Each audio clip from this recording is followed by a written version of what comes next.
Welcome to ಮಾತುಕತೆ. Simple, ರೈತರದೇನು ಕಿತ್ಕೊಂಡು smart city ಕೇಳ್ತಾ ಇಲ್ಲ ನಾವು. ಈಗಾಗಲೇ ಹಿಂದೆ 2 ವೀಡಿಯೋ ಹಾಕಿದ್ದೀನಿ ಯಾವುದ್ರ ವಿಷಯದ ಬಗ್ಗೆ ಮಾತಾಡ್ತಿದ್ದೀನಿ ಅಂತ. ನಾನು ರೈತರದ್ದು ಭೂಮಿ ಕಿತ್ಕೊಂಡು ಒಳ್ಳೆ ಫ್ಯಾಕ್ಟ್ರಿಗಳು ಮಾಡಿ ದೊಡ್ಡ ದೊಡ್ಡ ಪ್ರಾಜೆಕ್ಟ್ಗಳು ತನ್ನಿ ಅಂತ ಕೇಳ್ತಾ ಇಲ್ಲ.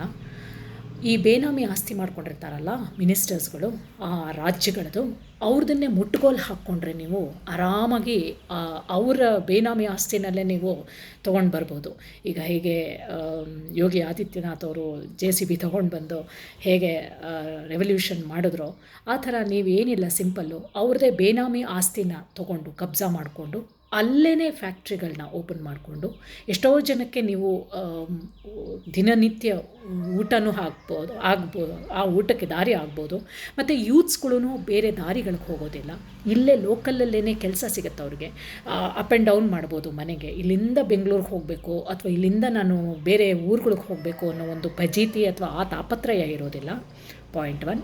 ಪಾಯಿಂಟ್ 2, ಈ ಬೇನಾಮಿ ಆಸ್ತಿ ಮಾಡ್ಕೊಂಡಿರುವಂಥ ಮಿನಿಸ್ಟ್ರುಗಳ ಹತ್ರ ಈ ಥರ ಕಬ್ಜಾ ಮಾಡಿಕೊಂಡು ನಾನು ಸೆಂಟ್ರಲ್ಲು ಮತ್ತು ಸ್ಟೇಟ್ ಎರಡೂ ಒಟ್ಟಿಗೆ ಯುನೈಟ್ ಆಗಿ ಸುಪ್ರೀಂ ಕೋರ್ಟು ಇದರಲ್ಲಿ ಮೂಗು ತೂರಿಸಿ ಇದನ್ನು ಕಬ್ಜಾ ಮಾಡಿಕೊಂಡು ಇಲ್ಲಿ ಫ್ಯಾಕ್ಟ್ರಿಗಳನ್ನ ಓಪನ್ ಮಾಡಿ, ರೈತರ ಭೂಮಿ ಬೇಡ, ಇಲ್ಲಿ ಕಬ್ಜಾ ಮಾಡಿಕೊಂಡು ಇಲ್ಲಿ ಮಾಡಿ ಪ್ರಾಜೆಕ್ಟ್ಗಳನ್ನ, ಒಳ್ಳೊಳ್ಳೆ ಫ್ಯಾಕ್ಟ್ರೀಸು ಮತ್ತು ಒಳ್ಳೊಳ್ಳೆ ಪ್ರಾಜೆಕ್ಟ್ಗಳನ್ನ ತೊಗೊಂಡು ಬನ್ನಿ. ಯೂತ್ಸ್ಗಳಿಗೆ ಕೆಲಸ ಸಿಗುತ್ತೆ, ಲೋಕಲಲ್ಲೇ ಅವ್ರ ಮನೆ ಹತ್ರಗಳಲ್ಲೇ ಕೆಲಸ ಸಿಗುತ್ತೆ. ಇಲ್ಲಿಂದ ಬೇರೆ ಊರಿಗೆ ಹೋಗೋದು ಬೇಕಾಗಿಲ್ಲ. ಯಾಕಂದರೆ ತಂದೆ ತಾಯಿಗೆ ಇಲ್ಲಿ ಟೆನ್ಷನ್ನು, ಏನು ನಡೀತಿದೆಯೋ ಅಲ್ಲಿ ಅಂತ. ಪಾಪ ಆ ಒಂದು ಯೂತ್ಸ್ಗಳಿಗೂ ಟೆನ್ಷನ್ನು, ಇಲ್ಲಿ ನಮ್ಮ ಅಪ್ಪ ಅಮ್ಮ ಹೇಗಿದ್ದಾರೋ ಅಂತ. ಸೊ ಈ ಒಂದು ಮತ್ತು ಇವರಿಗೆ ಅವ್ರಿಗೆ ಮದುವೆ ಮಾಡಿದರೆ ಯೂತ್ಸ್ಗಳಿಗೆ ಆ ಸೊಸೆನೂ ಇವ್ರ ಜೊತೆಗೆ ಇರ್ತಾರೆ.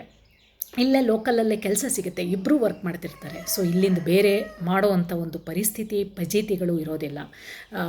ಮಕ್ಕಳು ಮೊಮ್ಮಕ್ಕಳು ಎಲ್ಲ ಒಟ್ಟಿಗೆ ಇರ್ಬೋದು. ಆ ಕಲ್ಚರು ತಿರ್ಗಾ ಮರ್ಕಳಿಸುತ್ತೆ, ಚಿಗುರು ಹೊಡೆಯುತ್ತೆ. ಮತ್ತು ಈ ಬೇನಾಮಿ ಆಸ್ತಿನಲ್ಲಿ ತೋರಿಸಿ, ಈ ಥರ ಬೇನಾಮಿ ಆಸ್ತಿ ನಾವು ಕಬ್ಜಾ ಮಾಡಿದ್ದೀವಿ, ಹೇಗೆ ಫುಟ್ಪಾತ್ಗಳಲ್ಲಿ ಕಬ್ಜಾ ಮಾಡಿರೋದನ್ನ ತೊಗೊಂಡ್ರೋ ಆ ಥರ ಇದನ್ನು ಕಬ್ಜಾ ಮಾಡಿಕೊಂಡು ಅಲ್ಲಿ ಒಳ್ಳೊಳ್ಳೆ ಫ್ಯಾಕ್ಟ್ರೀಸ್ ಓಪನ್ ಮಾಡಿಕೊಂಡು ಪ್ರತಿ ಜಿಲ್ಲೆಗಳಲ್ಲೂ ಅಲ್ಲಿನ ಲೋಕಲಲ್ಲೇ ನೀವು ಕನೆಕ್ಟಿವಿಟಿ ಆಗ್ಬೋದು. This is called connectivity. ಇದು ವಿಕಸಿತ ಭಾರತ, ಇದು ಒಳ್ಳೆಯ ಬುನಾದಿಯ ಭಾರತ ಅಂತ ಹೇಳಬಹುದು. ಆಗುತ್ತೆ, ಪ್ರತಿಯೊಂದು ಆಗುತ್ತೆ, ಮನಸ್ಸಿದ್ದರೆ ಮಾರ್ಗ.